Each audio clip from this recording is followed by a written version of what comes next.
Bonjour à tous et à toutes, j'espère que ça va, vous m'entendez, c'est bon, la technique suit. Pas de retour, c'est que ça marche. Donc, je suis Christian Lepage, donc secrétaire général de cette association, la NEMCOLI.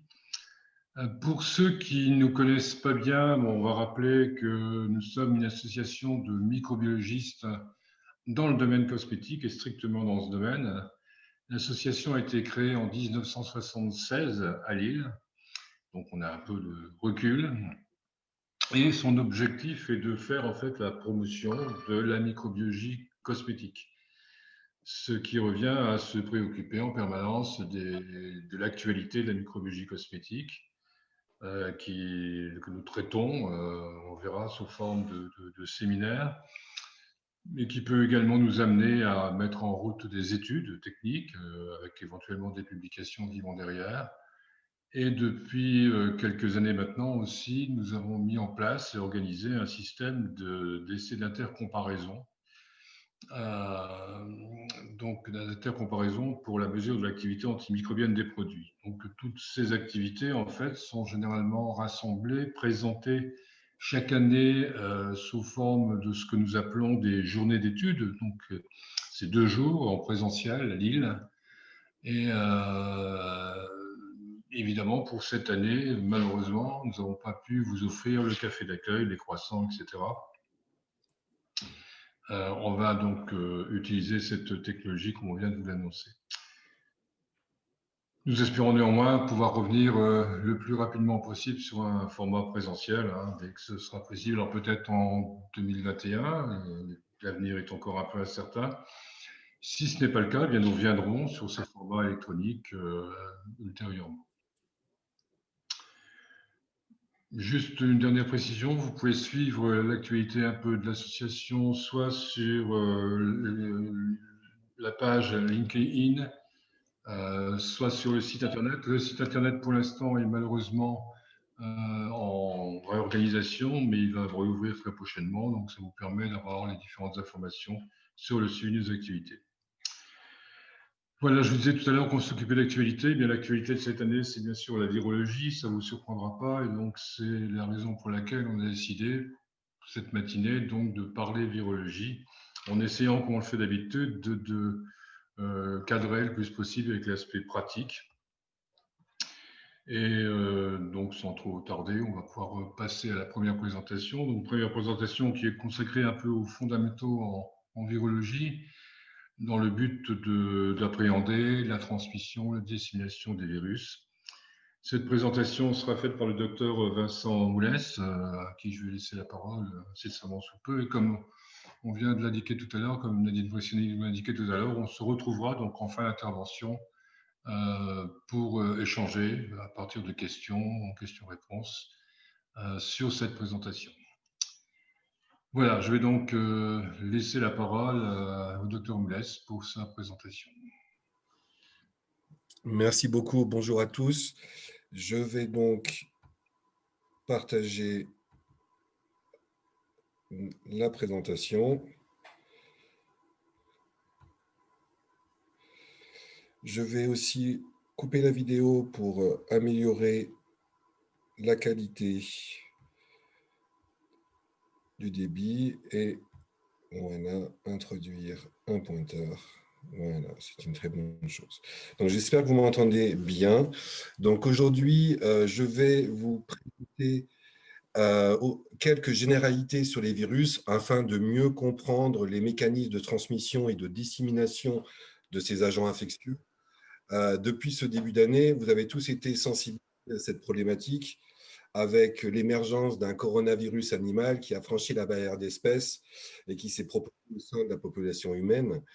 Il y a beaucoup de choses à dire sur ce sujet et par manque de temps, j'ai orienté mon exposé sur les principaux modes de transmission et de dissémination qui peuvent être retrouvés pour un large panel de virus. La notion, par exemple, de franchissement de barrières d'espèces des virus animaux ou des généralités sur les virus des plantes ou les virus des bactéries ne sont pas traitées aujourd'hui. Je vous ferai de plus une présentation rapide des procédures expérimentales utilisées pour la quantification virale et les verrous technologiques associés. À l'inverse d'un grand nombre de micro-organismes qui ont la capacité de se multiplier dans les environnements extérieurs, les virus sont des parasites stricts qui nécessitent un hôte, à savoir des cellules, pour se multiplier. Les virus sont des petits agents infectieux d'environ 50 à 300 nanomètres et qu'on peut retrouver sous différentes formes, que ce soit des formes sphériques, allongées ou des formes principalement géométriques, comme Mycosa hydrique. Les virus sont classés en famille et en sous-famille selon des déterminants virologiques ou des homologies de séquences génétiques. De façon simplifiée, nous pouvons classer les virus en deux grandes catégories. Les virus qui possèdent une enveloppe virale et ceux qui en sont dépourvus, qu'on appelle les virus nus. Cette classification est importante et vous verrez par la suite que cette caractéristique virologique est un élément important pour la compréhension des processus de dissémination virale. Parmi les virus enveloppés, vous allez retrouver par exemple les virus influenza, ceux qui sont les virus responsables de la grippe, et bien sûr les coronavirus.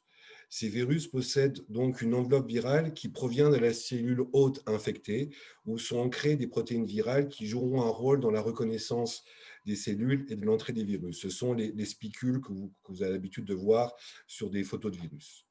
Sous cette membrane, on distingue également une capside protéique et une matrice, et on retrouve au sein de sa matrice le génome viral. Les génomes viraux peuvent être constitués de molécules d'ADN ou d'ARN, dans le cas du coronavirus par exemple, qui peuvent présenter des polarités différentes. Certains génomes sont segmentés, comme celui de la grippe par exemple, que vous voyez ici, où le génome est constitué de 8 segments de gènes. Ce qui peut poser, dans le cas de la grippe, des problèmes de brassage génétique, de réassortiment génétique, lorsqu'une cellule est infectée par deux virus influenza différents, ce brassage génétique pouvant conduire à l'émergence de virus réassortants pathogènes qui ont été à l'origine des grandes épidémies et pandémies de grippe. Les virus nus, quant à eux, possèdent une coque protéique extrêmement résistante dans laquelle on retrouve la matrice et le génome viral. Parmi les virus nus, on va retrouver des virus des gastroentérites, par exemple, comme les rotavirus et les norovirus, des virus respiratoires comme l'adénovirus et les rhinovirus. Les rhinovirus sont les agents étiologiques du rhume, classique qu'on connaît tous. Et vous avez aussi les parvovirus qui posent un gros problème au niveau des animaux et de l'élevage. L'observation des virus nécessite des outils de microscopie électronique. Vous avez ici à gauche une image de virus influenza, ici ce sont des H1N1, en cryomicroscopie électronique qui consiste à observer le virus dans son état natif via la congélation rapide de l'échantillon. C'est la raison pour laquelle vous arrivez à distinguer très facilement les différentes glycoprotéines, donc les spicules, au sein sur ce virus. Vous avez ici représenté trois exemples de cycles viral, celui des virus influenza, celui du SARS-CoV-2 et celui de l'adénovirus. Vous avez des spécificités pour chaque type de virus au niveau des cycles, mais la stratégie de multiplication du virus est sensiblement la même. Le virus rentre dans la cellule, détourne à son profit toute la machinerie cellulaire pour produire suffisamment de constituants viraux pour, à terme, produire une grande quantité de nouveaux virus, on appelle ça des virus néosynthétisés, qui vont sortir de la cellule pour aller infecter les cellules voisines. Les virus reconnaissent les cellules cibles via la reconnaissance des récepteurs au niveau des cellules, au niveau de la membrane cytoplasmique, qui est la membrane des cellules, donc celle qui entoure la cellule et qui protège la cellule. Et cette reconnaissance se fait par les fameuses glycoprotéines, les spicules que vous avez autour des virus. Et donc, vous avez une interaction entre les virus et les cellules qui permettent de faire rentrer le virus dans la cellule. Dès que le virus est rentré, son matériel génétique est libéré dans le cytoplasme. Les étapes de synthèse des génomes viraux peuvent se faire dans le noyau, donc, par exemple dans le cas de la grippe ou l'adénovirus ici, ou peuvent se faire dans le cytoplasme, c'est-à-dire l'intérieur de la cellule, dans le cas des coronavirus. Au final, vous avez une accumulation des constituants viraux néosynthétisés dans le cytoplasme de la cellule. En étape finale du cycle, vous allez avoir libération des virus, c'est-à-dire à l'assemblage des virus, qui peuvent se faire ici, dans le cas de la grippe, sous la membrane cytoplasmique. Et c'est la raison pour laquelle les membranes des virus influenza, entre autres, sont constituées de cette membrane cytoplasmique cellulaire. Vous pouvez avoir un assemblage qui peut se faire dans le cas des coronavirus dans le cytoplasme. Et à partir de là, l'enveloppe virale des coronas est issue des membranes des organites, c'est-à-dire des structures internes à la cellule, et notamment pour le corona, l'appareil de Golgi, c'est-à-dire le système qui permet de produire et de maturer les protéines à l'intérieur. Le nom, entre parenthèses, de la famille des coronavirus provient ici en microscopie électronique de la forme de couronne de cette membrane virale qui est issue donc de la membrane cellulaire des organites internes. Concernant l'adénovirus, les virus donc, sont produits principalement dans le noyau et dans le cytoplasme. Et la lyse, les cellules, les virus, pardon, adénovirus néosynthétisés vont être libérés par la lyse de la cellule, c'est-à-dire par la destruction de la cellule. Cette lyse cellulaire n'est pas une étape obligatoire et dépend du type de virus. Vous avez des cellules qui vont devenir des vraies usines à virus et qui vont pouvoir supporter plusieurs cycles de réplication du virus avant d'être détruits. Certains virus vont avoir la capacité de persister dans les cellules et rentrer dans ce qu'on appelle un mode de latence virale. Vous avez par exemple, pour certains virus, le génome viral peut s'intégrer dans le génome de la cellule comme les rétrovirus. On va parler par exemple du HIV ou de Human T-cell leucomiavirus. Ce sont des virus HTLV qui peuvent donner des leucémies. Donc vous avez une intégration où le génome peut rester sous forme d'épisome dans le noyau de la cellule, et c'est ce qu'on retrouve pour le virus de l'herpès, par exemple. Et à partir de là, la cellule va recevoir des signaux qu'on ne maîtrise pas encore aujourd'hui, qui va entraîner l'activation de cet épisome et donc la production de virus d'HSV, donc d'herpès. Et quelques jours après, vous allez obtenir votre bouton de fièvre. Vous avez ici des images de microscopie électronique où vous voyez l'étape finale d'un cycle viral, c'est-à-dire le relargage sur votre gauche par bourgeonnement des virus influenza, c'est-à-dire le bourgeonnement de la membrane cytoplasmique cellulaire qui va générer les virus. Vous avez ici, dans le cas du SARS-CoV-2, la production et la migration de vésicules d'endocytose, ou d'exocytose plutôt dans ce cas-là, où vous avez les différents virus qui sont marqués ici en rouge et qui vont être relargués par la suite dans le milieu extracellulaire. Que ce soit chez les porteurs asymptomatiques ou présentant des signes cliniques, la transmission des virus se fait par le transfert de liquides biologiques contaminés ou par contact direct avec ces derniers ou avec des matières fécales. On retrouve parmi les liquides biologiques, bien sûr, le sang, l'urine, les larmes, la salive, le sperme, le lait, les expectorations et les différents mucus qu'on peut retrouver au niveau des différents comportements anatomiques. Selon le type de virus, la multiplication virale est généralement localisée dans un compartiment anatomique de l'organisme associé à un type d'organe ou un type de tissu biologique. Les virus, lorsqu'ils sortent des cellules, diffusent dans ces liquides biologiques et utilisent ces derniers comme moyen de propagation et de dissémination dans les régions adjacentes de l'organisme. Vous avez par exemple des infections virales respiratoires qui peuvent être responsables entre autres de signes cliniques neurologiques ou musculaires dus à la dissémination des virus dans l'organisme. Ce sont ces liquides biologiques et matières fécales contaminées qui vont jouer le rôle de véhicule et permettre la contamination d'un nouvel hôte. Les virus peuvent donc se transmettre par le sang, via la transfusion sanguine, la transplantation d'organes ou le partage de seringues contaminées, le sperme dans le cas de rapports non protégés, l'ingestion d'aliments ou d'eau contaminée qui ont été, eux, contaminés principalement par des matières fécales, la respiration d'aérosols générés par la toux, les éternuements, ou des contacts directs au niveau du nez, de la bouche et des yeux avec des mains contaminées. Ces dernières pouvant être contaminées soit directement par un liquide biologique ou de façon indirecte avec des contacts avec des surfaces ou des objets contaminés. On peut citer aussi la contamination du fœtus lors de la grossesse via le passage de virus dans le liquide amniotique ou via le cordon ombilical.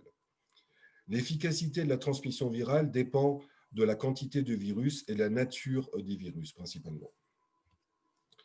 Concernant la dissémination des virus respiratoires, les liquides biologiques contaminés impliqués sont principalement les expectorations, le mucus nasal et respiratoire. Il existe plusieurs voies de transmission de ces virus respiratoires, un contact physique direct avec un individu, des projections de gouttelettes lors de la toux ou d'éternuement. Ce sont principalement de grosses particules supérieures à 100 micromètres qui vont sédimenter très rapidement autour de la zone de génération de l'aérosol.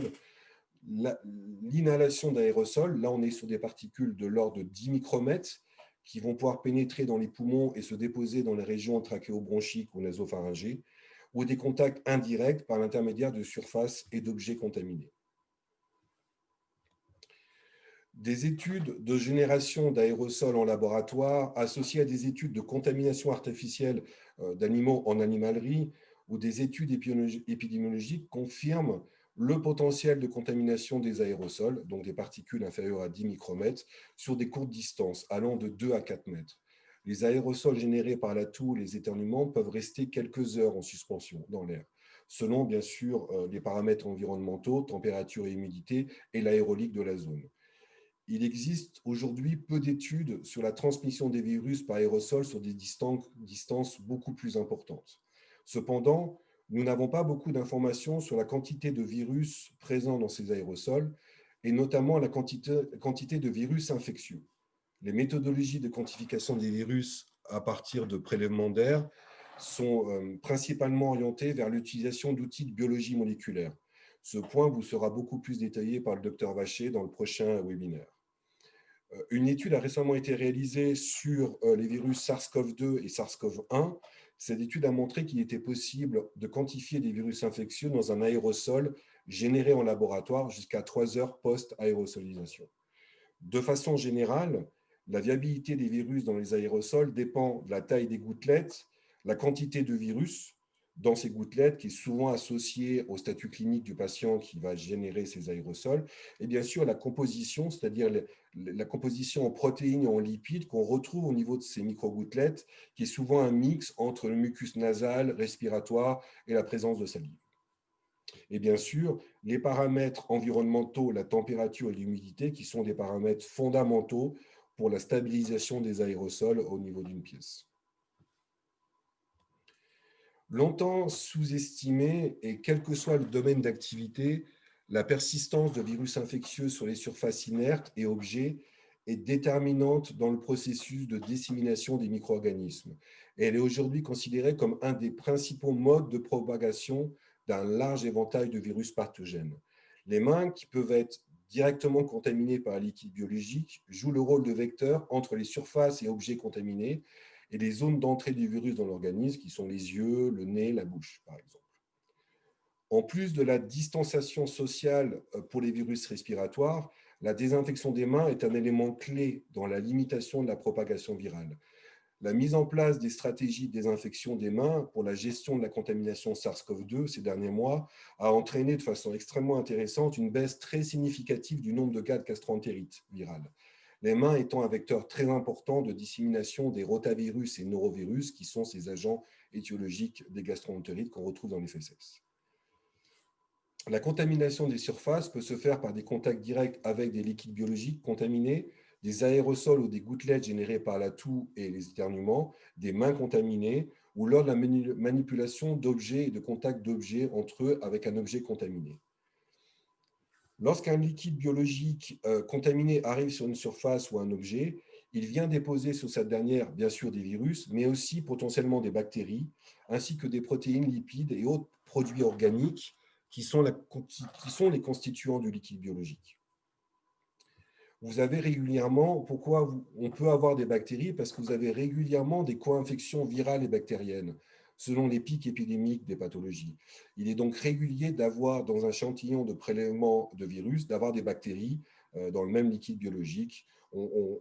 La co-infection, par exemple grippe et streptocoque pneumoniae, est vraiment décrite et c'est quelque chose qu'on retrouve très régulièrement à l'hôpital.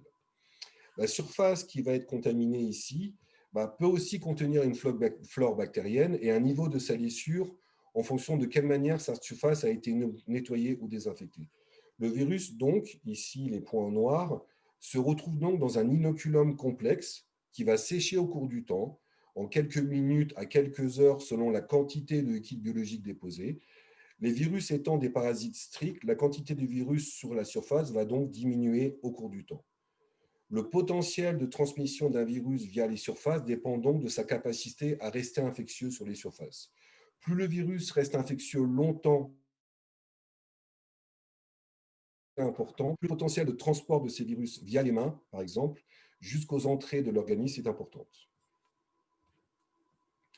Le degré de persistance des virus sur les surfaces dépend d'un certain nombre de paramètres. On a des paramètres intrinsèques comme des caractéristiques virologiques, donc associées au virus, et notamment la présence ou l'absence d'une enveloppe virale, comme je l'avais indiqué au début du webinaire. Les virus enveloppés peuvent rester infectieux quelques heures à quelques jours sur une surface, alors que les virus nus peuvent être retrouvés quelques jours, quelques mois, voire plus d'une année sur les surfaces. Il est aussi possible de voir des variations de stabilité sur les surfaces au sein d'une même famille de virus, et notamment pour les coronavirus. Vous avez différentes études qui ont montré qu'au sein des différents membres de la famille des coronas, vous pouvez avoir une stabilité sur surface qui est légèrement différente. La stabilité des virus sur surface dépend aussi du type de surface et de la matière en tant que telle de cette surface. Les virus persistent moins longtemps sur des surfaces poreuses que sur des surfaces lisses. Vous avez ici représenté deux études de stabilité du virus SARS-CoV-2 sur différents types de surfaces. Comme vous pouvez voir, le virus reste stable moins de 30 minutes dans le cas du papier, sur le papier, mais peut rester presque 4 jours sur de l'inox. Les surfaces évaluées dans ce type d'études ont montré que l'inox, le plastique, le verre, qui sont des surfaces lisses non poreuses, permettent de conserver l'infectiosité du SARS-CoV-2 sur plusieurs jours. La stabilité des virus dépend aussi de la quantité du virus. Et ça, c'est extrêmement intéressant, dans le sens que lorsque vous avez un inoculum important, donc une quantité importante de virus qui arrive sur une surface, on peut détecter le virus infectieux sur une plus longue période. Donc, il y a vraiment une notion de quantité qui est un peu décrite dans la littérature, et un certain nombre de laboratoires travaillent sur ce phénomène, à savoir une relation entre la quantité de virus et la stabilité au final. Les paramètres environnementaux, c'est-à-dire la température, l'humidité ou les types d'irradiation comme les UV par exemple, peuvent avoir un impact fort sur la stabilité des virus sur les surfaces. Les virus enveloppés persistent plus longtemps sur surface à une température basse. À 7 degrés, on a des virus influenza, par exemple, qui sont beaucoup plus stables qu'à une température, on va dire, plus générale de température de 20 degrés. Certains laboratoires ou certaines études associent donc les crises épidémiques à la température, mais ce n'est pas extrêmement clair à l'heure aujourd'hui. Vous avez ici sur votre droite une étude que nous avons réalisée chez Virelf sur l'impact de la température sur la stabilité du virus SARS-CoV-2. Et pour un même inoculum de départ sur surface inox, vous voyez qu'à une température de 7 degrés, permet la persistance du virus SARS-CoV-2 24 heures de plus qu'à 25 degrés. Ceci est d'autant plus vrai avec les autres membres de cette étude, puisqu'on a comparé aussi bien le SARS-CoV-2 que le corona humain qui donne des pathologies en France et en Europe, même à travers le monde, qui est le corona qui entraîne des pathologies de façon récurrente chaque hiver, et le corona felin ici, qui est un corona très important chez les chats, mais surtout qui est une souche de référence pour les normes de désinfection. Les rotavirus, par exemple, qui sont des virus nus, peuvent être stockés et on peut retrouver des virus infectieux dans les fesses jusqu'à 2,5 mois à 30 degrés et à plus de 32 mois à 10 degrés. Donc, c'est extrêmement stable et la température joue un impact extrêmement important sur cette stabilisation. Pour finir, la persistance des virus sur surface est généralement et fortement augmentée par la présence de composés organiques issus des liquides biologiques, des fesses ou même des salissures environnementales ou des salissures qui sont spécifiques des activités d'un site, par exemple. Cette persistance peut être modulée par la présence de bactéries au niveau des surfaces contaminées.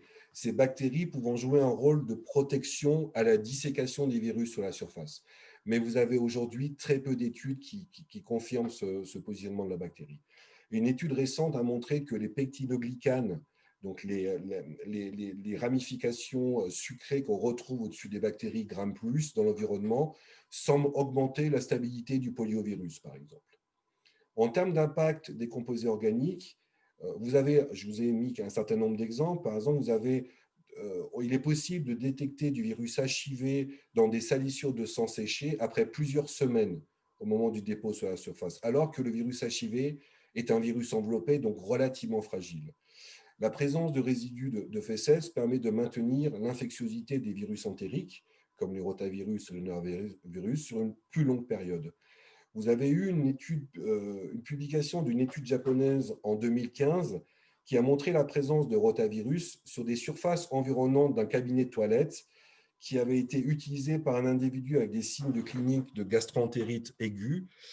La chasse d'eau, ça vous le savez peut-être pas, mais la chasse d'eau, lorsqu'elle fonctionne, crée des aérosols et potentiellement des aérosols de fesses et donc des aérosols de virus qui viennent se déposer sur l'intégralité des surfaces et jusqu'à une distance de 1 à 1,5 m de la chasse d'eau. Et cette étude a montré la présence de virus infectieux de gastroentérite un mois après cet événement. Donc, la notion de protection des virus par rapport à ces substances interférantes est très importante et est pris en compte d'une certaine manière dans les normes de validation des désinfectants en phase 2. La stabilité des virus dépend donc de la nature du liquide biologique et de façon intéressante, il peut avoir un impact cette fois-ci négatif de la présence du liquide biologique sur la stabilité des virus.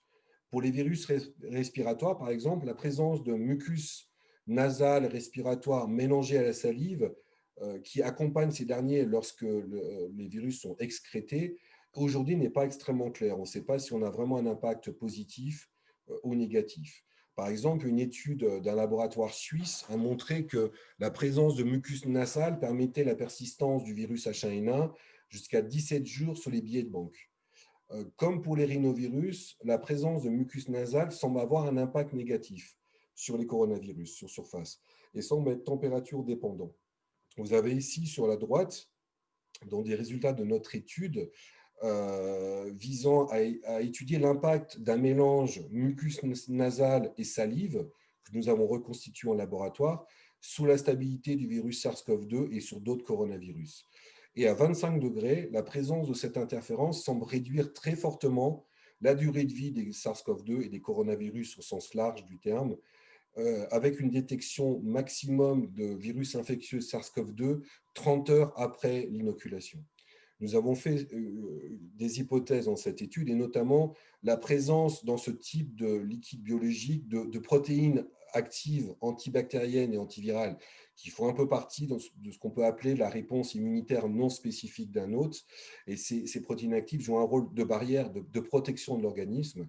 Et nous pensons que ces protéines étant des enzymes sont activées à des températures plus importantes, à l'inverse de 7 degrés, pourraient être activées plus fortes à 25 degrés par exemple, et qui pourrait expliquer cette chute brutale de stabilité de ces virus respiratoires associés à ce type de liquide biologique.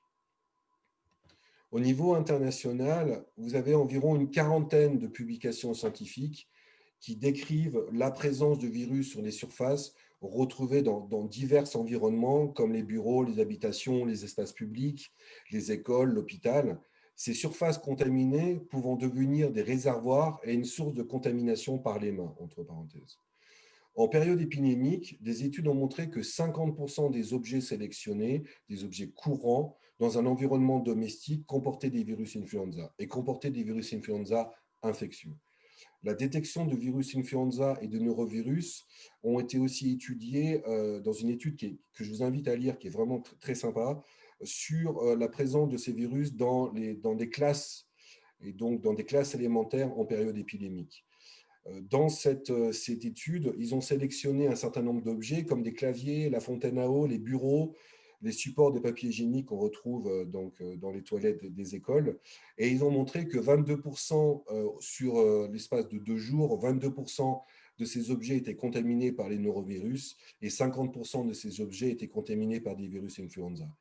En comparaison avec des classes qui étaient préalablement désinfectées tous les jours et tous les matins désinfectées, ils ont mis en avance un absentéisme pour raison médicale qui était une réduction de plus de 2 fois lorsque les salles étaient désinfectées. Et surtout une durée d'absentéisme pour les enfants beaucoup plus faible lorsque les pièces étaient désinfectées. Ce qui met vraiment en exergue la présence et la stabilité des virus sur leur surface, la capacité d'infecter, dans ce cas-là, des enfants par contact ou par contact avec les mains, et la nécessité de mettre en place des procédures de désinfection. Différentes études ont tenté d'évaluer l'efficacité de transfert de micro-organismes à partir de surfaces contaminées, poreuses ou non poreuses, aux mains d'un individu, mais au final, nous avons très peu de données. Les virus peuvent facilement se propager par le nez et la bouche quand les mains d'un individu sont contaminées via des surfaces. On appelle aussi des termes fomites, qui est le terme anglicisme, qui inclut l'intégralité des objets. Vous devez savoir qu'un jeune enfant met ses doigts dans son nez une fois toutes les 3 minutes et qu'un enfant jusqu'à 6 ans a une moyenne de contact main-bouche de 9,5 par heure. Une étude a montré la présence de rhinovirus, donc les virus qui donnent les rhumes, le rhume commun, sur des doigts de volontaires après des contacts avec une poignée de portes contaminées. Une étude de plus a montré que des norovirus peuvent être transférés à partir de surfaces contaminées vers des mains propres et que ces mains contaminées peuvent transférer à leur tour des virus sur une autre surface comme un téléphone ou une poignée de porte, par exemple. Cette même étude a montré que ces mains contaminées pouvaient contaminer une série de 16 surfaces à la suite sans qu'on ait besoin de recontaminer la main. Je crois que nous avons tous entendu, je crois que c'était l'année dernière ou il y a 2 ans, où une étude avait montré la présence de résidus de fesses sur les bornes de commande des McDo à Londres. Donc, vous pouvez tout à fait imaginer la présence de virus sur ces bornes. Et je pense qu'à la suite de ce webinaire, vous allez penser à vous laver les mains entre le moment de la commande et le moment où vous allez manger vos hamburgers. Vous avez uniquement que quelques études au niveau international qui ont investigué en laboratoire les efficacités de transfert, c'est-à-dire le taux de transfert, la quantité de virus qui pourrait être transmis d'une surface, entre une surface et les mains. Lorsqu'on regroupe l'intégralité de ces études, on peut imaginer un transfert de 5 à 40% d'un inoculum sur surface au niveau des mains de volontaires. Ce taux de transfert dépend bien sûr du type du virus en tant que tel, de la famille du virus, et dépend aussi, et est extrêmement corrélé aux paramètres environnementaux, qui est la température, mais surtout l'humidité. Comme vous l'avez compris, la mise en place d'expérimentations pour mettre en évidence la transmission des virus via les surfaces est extrêmement difficile, en raison d'un nombre important de paramètres. Et au final, les principales données collectées proviennent d'études épidémiologiques ou d'études terrain, principalement orientées sur la désinfection des surfaces. Je vais vous présenter maintenant les techniques utilisées pour la quantification virale. La quantification virale par la détermination du titre infectieux est la technique de référence en virologie, qui permet d'estimer la quantité de virus infectieux, c'est-à-dire la quantité de virus pouvant infecter des cellules et donc potentiellement être responsable d'une infection et potentiellement de pathologie. Cette quantification est basée sur l'infection de cellules permissives, qui sont principalement des cellules immortalisées en laboratoire, et l'analyse de l'apparition d'effets cytopathogènes, ce qu'on appelle des ECP, par microscopie. L'unité est la DICT 50, c'est la dose permettant de détruire 50% d'un tapis cellulaire en laboratoire. C'est l'équivalent d'une IC50 pour les produits toxiques, par exemple. Les ECP, donc les effets cytopathogènes, sont la conséquence de l'infection et la multiplication des virus dans les cellules. Parmi les types d'effets cytopathogènes qu'on peut retrouver, par exemple en virologie, vous pouvez avoir un arrondissement des cellules, les cellules sont plus réfringentes à la lumière, elles peuvent se regrouper en paquets et on peut observer une destruction partielle, voire totale, du tapis cellulaire. Et on classe ces ECP au niveau de 4 en fonction de 4 niveaux en fonction de la destruction des nappes. Vous avez ici le contrôle négatif, on va considérer qu'on a un ECP niveau 0, et vous avez une graduation du niveau de CP entre 1 et 3, 4 étant une destruction encore plus poussée du tapis cellulaire, et vous voyez apparaître une modification un arrondissement, les cellules arrondissent voilà, dans le cas de ce virus. Ici, c'est un effet cytopathogène du SARS-CoV-2, et vous avez une évolution de cet effet pathogène. Et donc, lorsque on utilise une plaque de microtitration pour, par exemple, définir la charge virale d'un échantillon, on utilise donc cette plaque de microtitration qui possède pour chaque puits, au sein de chaque puits, un tapis cellulaire, et on vient déposer des dilutions Serrier de raison 10 de la suspension virale attitrée. Au bout d'un temps d'infection qui est spécifique de chaque virus, on peut être sur de 24 heures à 48 heures pour certains virus, mais on peut aller, par exemple, dans le cas du SARS-CoV-2, on est sur 4 jours de culture. Pour d'autres coronas, on peut attendre jusqu'à 7 jours de culture pour voir apparaître les effets cytopathogènes. l'opérateur va venir visualiser l'ensemble des puits et donc va être capable de définir le niveau de CP pour chaque puits et déterminer via une méthode statistique le titre viral infectieux. On peut utiliser la méthode Spearman et Carber, qui est une méthode statistique utilisée et préconisée dans la détermination des titres infectieux pour les normes de désinfection de surface, ou les normes de désinfection, pour les normes d'activité virucide utilisées, ou vous pouvez utiliser comme le Reed-Munch, qui est une autre méthode de calcul qui est principalement utilisée pour des études de recherche. Concernant les limites associées à la quantification du titre infectieux, vous devez savoir que toutes les souches virales ne produisent pas des ECP, donc ne produisent pas des effets cytopathogènes sur les cellules. Vous n'avez pas toujours un modèle cellulaire de cellules immortalisées qu'on peut amplifier et sur lesquelles on peut utiliser pour la quantification. Des fois, vous devez travailler sur des cellules primaires, c'est-à-dire des cellules qui sont issues directement d'un organisme et qui sont extrêmement difficiles à manipuler, voire l'utilisation d'œufs embryonnés dans le cas de certains virus animaux. Les modèles cellulaires sont rarement spécifiques à un type de virus. Et lorsque vous avez un échantillon, par exemple, un échantillon environnemental issu d'un prélèvement, vous pouvez avoir plusieurs virus. Certains virus on va avoir la capacité de faire des ECP sur la même lignée cellulaire. Et on ne sera pas capable de distinguer l'origine des ECP par rapport au type de virus. Et pour finir, l'observation des effets cytopathogènes nécessite un vrai savoir-faire technique des opérateurs. Il est possible de déterminer le titre infectieux en réalisant une quantification par PFU, c'est-à-dire par plage de lyse. On ajoute au moment de l'infection du nomel agar, donc un substitut de l'agarose qu'on connaît très bien au microbio, qui a tendance un petit peu à venir gélifier le milieu d'infection et permettre de limiter la diffusion des virus au niveau de la nappe cellulaire et donc la diffusion des ECP, ce qui permet d'obtenir des plages de lyse.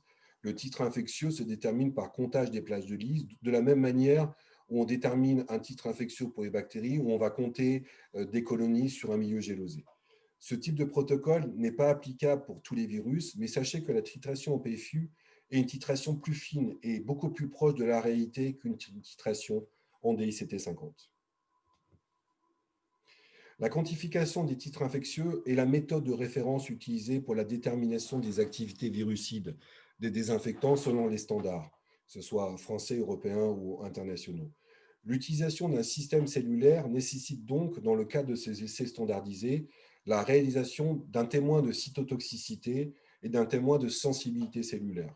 Le témoin de cytotoxicité va contrôler que les effets cytopathogènes qu'on observe sont bien dus uniquement à la présence du virus et non aux produits désinfectants ou aux traces de produits désinfectants qui pourraient à nouveau être présents.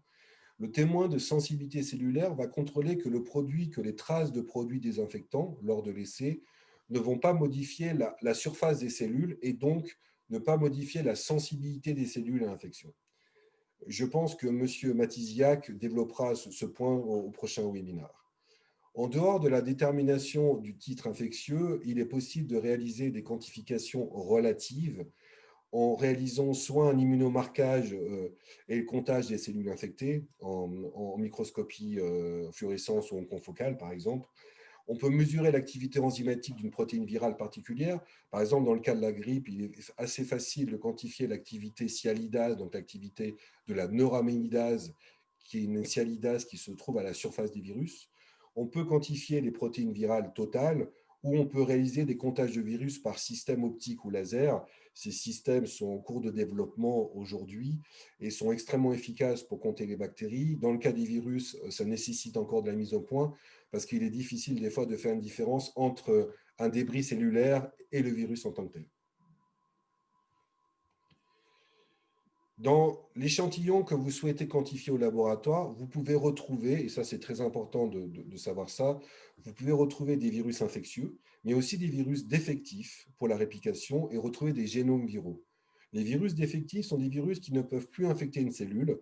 Ils ont l'intégrité du virus, ils ont la forme du virus, mais ils se sont pris un shoot, un choc, et donc ils n'ont plus la capacité d'infecter les cellules.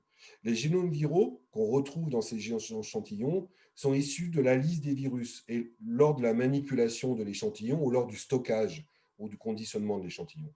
Alors que la titration sur cellules permet la quantification uniquement des virus infectieux, La PCR quantitative, quant à elle, permet de quantifier l'intégralité des génomes présents dans l'échantillon à partir d'une extraction d'acides nucléiques viraux, c'est-à-dire l'extraction de l'intégralité des génomes ADN ou ARN selon le type de virus.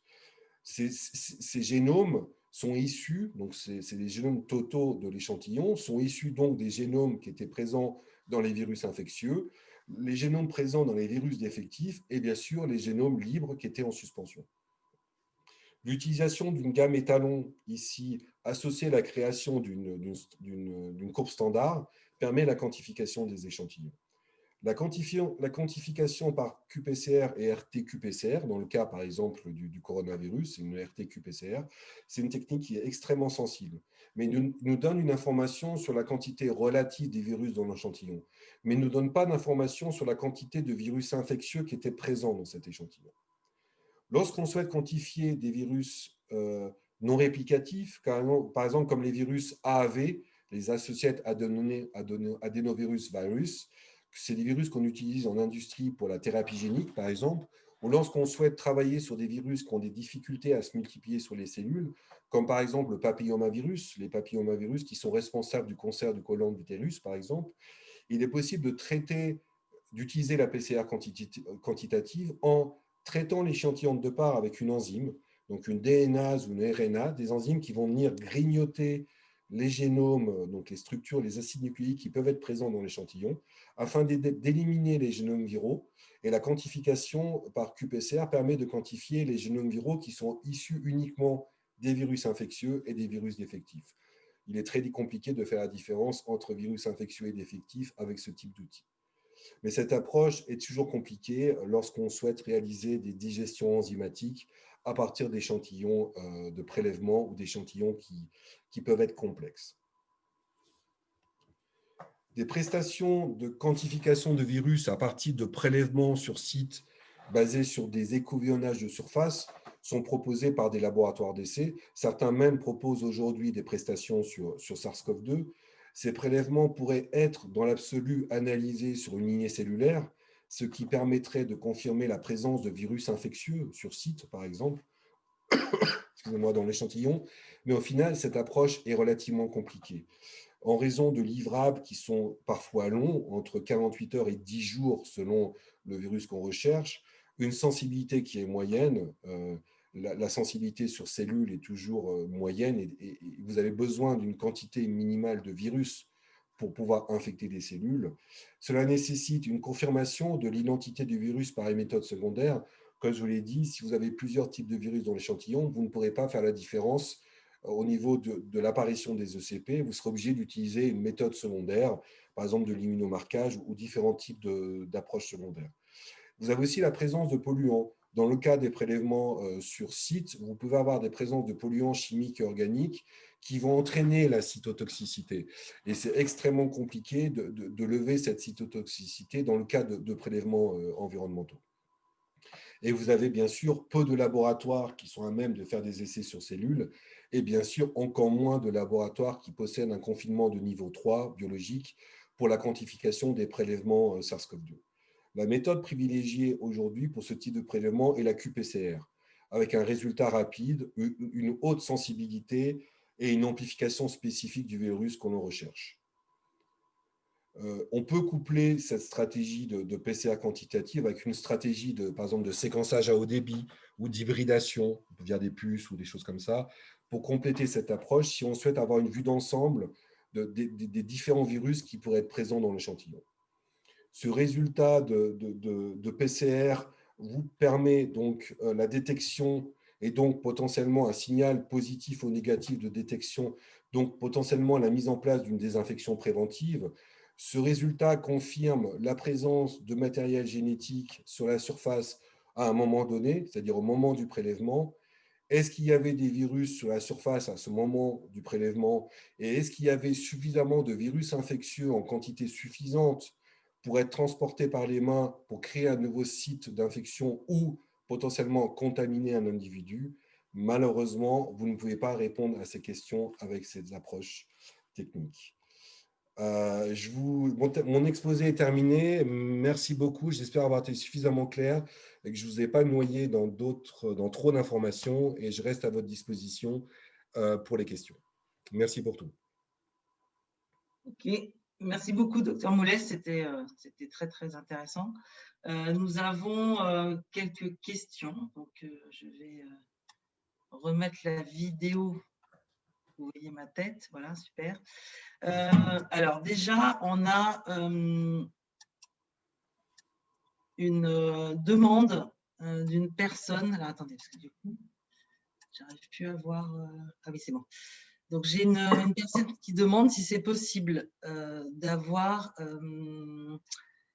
la publication sur la résistance des virus sur les surfaces que vous avez évoquée dans la slide 11. D'accord, donc la publication SARS-CoV-2, l'étude que nous avons réalisée sur SARS-CoV-2, Ouais. bien sûr, simplement il faut attendre encore un petit peu puisqu'elle elle a été soumise à une revue internationale qui est en cours de révision. Donc généralement le processus est un peu long et notamment en ce moment avec beaucoup de publications scientifiques sur SARS-CoV-2 et la volonté de l'OMS d'avoir la centralisation des datas sur SARS-CoV-2, il est tout à fait possible. Et donc, dès qu'elle sera publiée, donc j'aurai le format final, je la transférerai à l'ANEM-COLI qui pourra potentiellement la transférer à ses adhérents. Ok, super, merci beaucoup. Ensuite, j'ai une question sur alors Stéphane Dessin qui demande pourquoi la quantification par titration n'est pas applicable à toutes les souches virales. Donc, la titration par détermination du titre infectieux nécessite que les virus puissent être responsables d'effets cytopathogènes, puisque le titre infectieux est associé à la destruction des cellules et donc à l'apparition de ces fameuses ECP. Vous avez des souches virales qui sont capables de se multiplier, mais comme je vous l'ai dit, n'induisent pas la lyse de la cellule. Et donc, vous avez un équilibre entre la présence du virus dans la cellule et l'état natif de la cellule. Et cet équilibre permet donc de maintenir les cellules vivantes, mais ces cellules continuent à produire des virus. Et donc, pour certaines souches virales, il est très, très compliqué d'observer des ECP et donc de pouvoir les quantifier. D'accord. Ok, merci beaucoup. Alors, moi, j'ai une question sur sur le type de cellules qui peuvent être infectées par les virus. Est-ce que n'importe quel virus peut infecter n'importe quelle cellule ou est-ce qu'il y a des prédispositions Non, vous avez quand même une spécificité, c'est-à-dire que pour chaque famille de virus, vous avez une lignée cellulaire qui est immortalisée, qui est proposée, sélectionnée. Et donc, c'est pour ça que lorsque par exemple, vous commandez une souche internationale de virus à une collection, à une banque internationale, vous avez toujours une lignée cellulaire qui est proposée. D'accord. Cette lignée proposée a pour but d'améliorer, d'optimiser la production de virus. Vous allez pouvoir, donc cette optimisation est associée à ce type de cellules, mais vous allez pouvoir peut-être amplifier ce virus sur d'autres lignées cellulaires, mais vous allez obtenir un rendement de production beaucoup plus faible. Et important, c'est que ce que je vous l'indiquais, c'est que vous avez une interaction entre les virus et la surface des cellules qui permet l'entrée, donc une interaction physique qui permet l'entrée des virus dans la cellule. Et vous devez avoir ces récepteurs, c'est-à-dire ces récepteurs au niveau de la membrane cytoplasmique, pour pouvoir faire entrer les virus. C'est une sorte d'interaction clé-serrure. Le virus met une clé, il doit trouver la serrure pour rentrer dans la cellule. Et donc, il faut que la lignée cellulaire qui permet d'amplifier ce virus possède ce récepteur. Donc, vous avez quand même une spécificité pour chaque lignée cellulaire. Par exemple, dans le cas les cellules qui permettent l'amplification, par exemple, des adénovirus, possèdent aussi les récepteurs à la surface pour amplifier les virus de la grippe. Ok. Non, mais dans le corps humain, en fait, n'importe quelle cellule peut être infectée. Dans le corps humain, vous avez de la même manière des déterminants cellulaires qui donnent la spécificité de l'infection. Dans le cas de la grippe, vous allez retrouver des cellules qui vont présenter des acides sialiques, qui est le récepteur des virus influenza, qui sont principalement qui tapissent les épithéliums. C'est pour ça que la grippe va facilement infecter l'épithélium respiratoire. Mais à un moment ou à un autre, lorsque l'organisme produit beaucoup de virus, ce virus peut se disséminer dans l'organisme et infecter des cellules qui normalement ne devaient pas infecter. Mais la quantité importante de virus permet d'arriver à trouver soit un récepteur secondaire, soit arriver à trouver, dans le cas de la grippe, des acides sialiques. Et donc, c'est pour ça que vous avez des pathologies neurologiques assez rares, mais qui existent dans le cas des infections grippales. Ok. Après, j'ai des questions sur l'efficacité des gestes barrières d'aujourd'hui.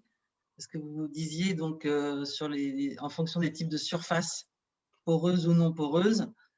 Donc, quid des masques aujourd'hui ou des visières finalement Écoutez, c'est difficile de se positionner sur ce point puisqu'on va dire c'est une stratégie on va dire politique de Oui, oui, non, gestion mais de je la parle contamination. Vous avez suffisamment de gens qui donnent leur avis sur ce type de choses pour que je puisse donner le mien, mais l'utilisation de masques ou de barrières permet au départ de faire en sorte que lorsqu'une personne contaminée sécrète et éternue et produise beaucoup de vésicules, de micro-gouttelettes qui sont les grosses micro-gouttelettes, vous avez compris que plus les micro-gouttelettes sont grosses, plus ils peuvent continuer une quantité importante de virus. Et donc les masques ou les visières permettent de s'assurer que vous avez un blocage de ces grosses micro-gouttelettes qui permet donc d'être pris dans le masque. Mais la stratégie quand même principale, en plus de la distanciation, c'est-à-dire de ne pas pouvoir respirer des aérosols, c'est l'hygiène des mains et la désinfection des mains. Et ça, c'est l'élément essentiel. Et comme vous l'avez pu voir, le portage des micro-organismes par les mains est l'élément extrêmement important.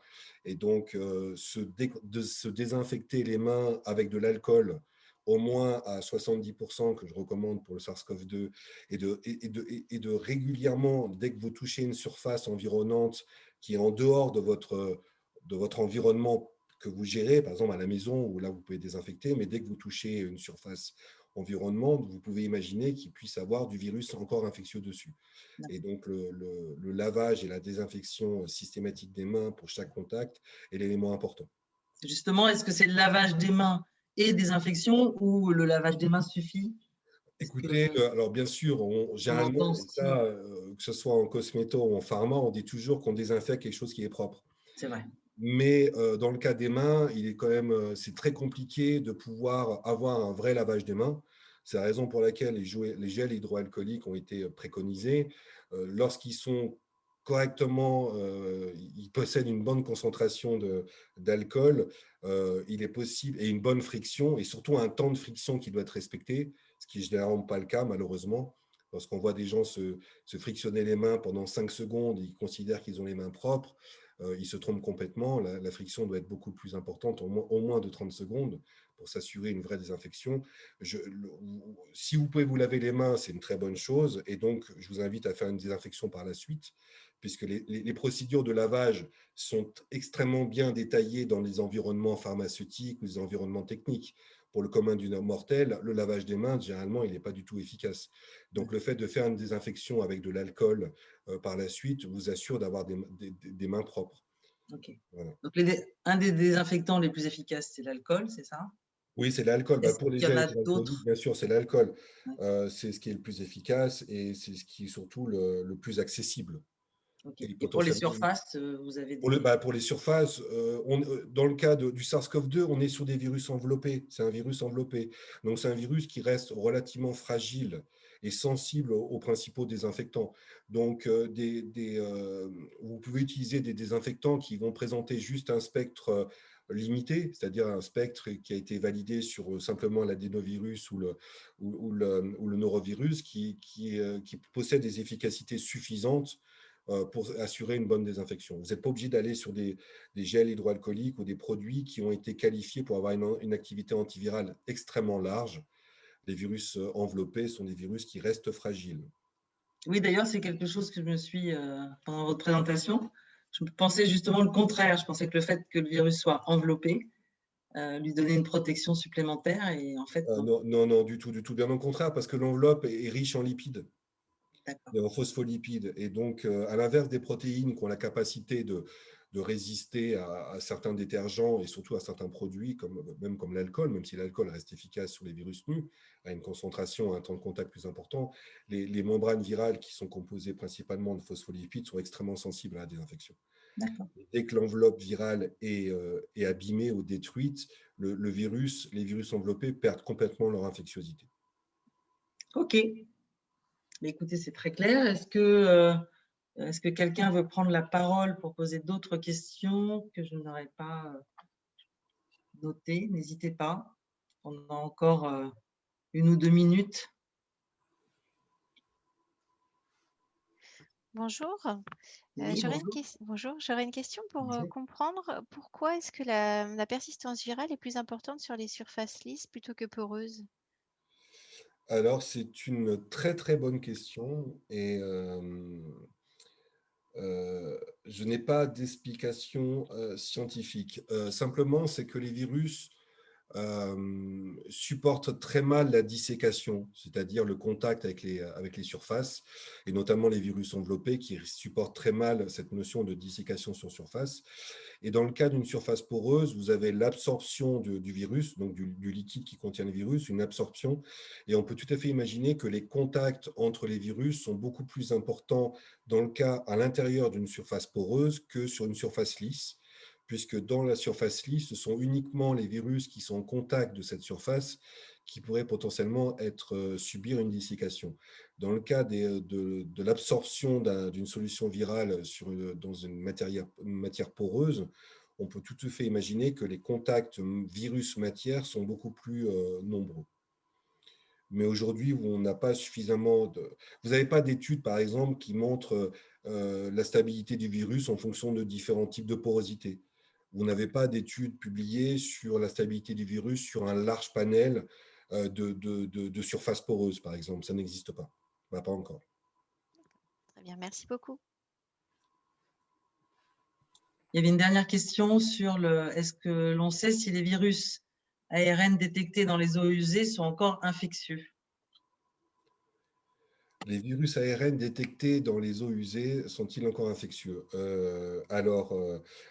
Je vais simplement vous dire de quelle manière ces virus sont détectés, en fait. Et généralement, dans le cas de prélèvement environnemental, comme je vous l'ai dit, ce sont des analyses par biologie moléculaire, donc ne donnent pas l'information sur la présence ou pas de virus infectieux.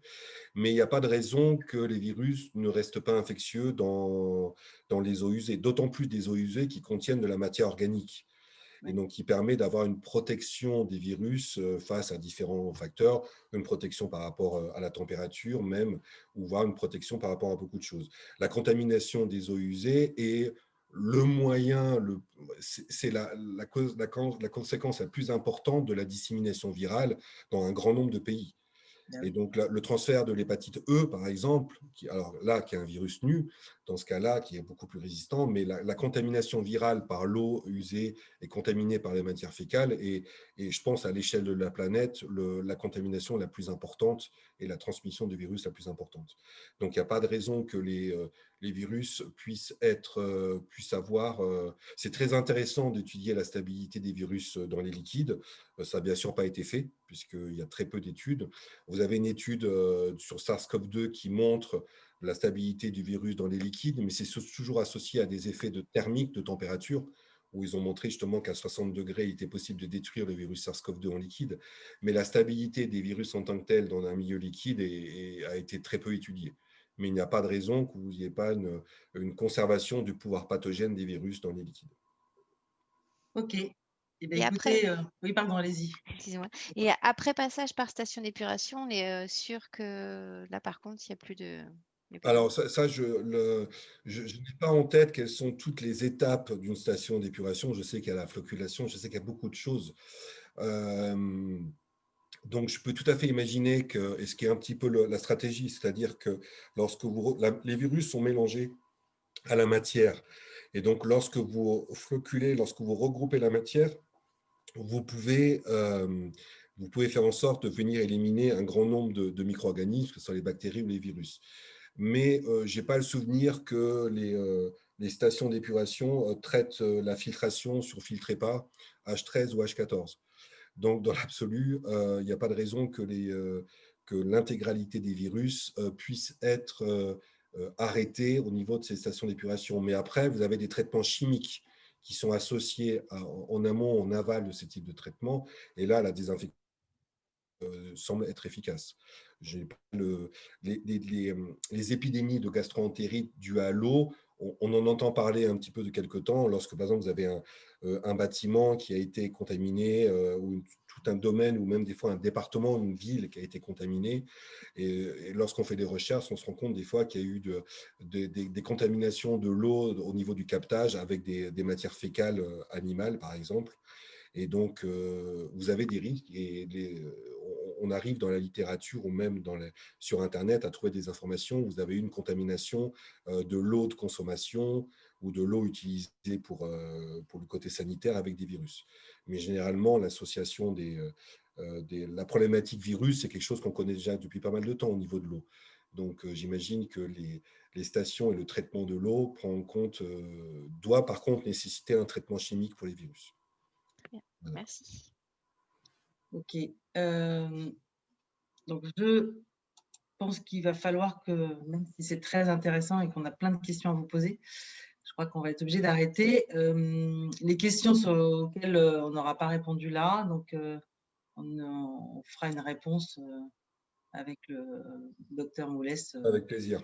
Voilà, pour plus tard. On va retrouver le docteur Moulès parce que bientôt, à 11 h, on a un deuxième webinaire organisé par Annem Collis sur les aspects plus, on va dire, techniques sur l'évaluation de ces virus et de comment on peut mesurer l'efficacité des désinfections, etc. Donc, j'espère qu'on va vous retrouver tous tout à l'heure à 11 h. En attendant, je voulais remercier encore le docteur Moulès pour cette présentation très claire et surtout très passionnante. Merci beaucoup. Je vous remercie. Je voulais aussi remercier les participants qui nous ont écoutés pendant cette heure, et puis remercier également Philippe Kousmaker de la société IMAX qui nous aide sur cette partie digitale et nous accompagne sur cette présentation et celle de tout à l'heure. Donc, je vous dis rendez-vous à 11 h pour la plupart d'entre vous, et donc c'est la pause café, donc à tout à l'heure. Merci beaucoup.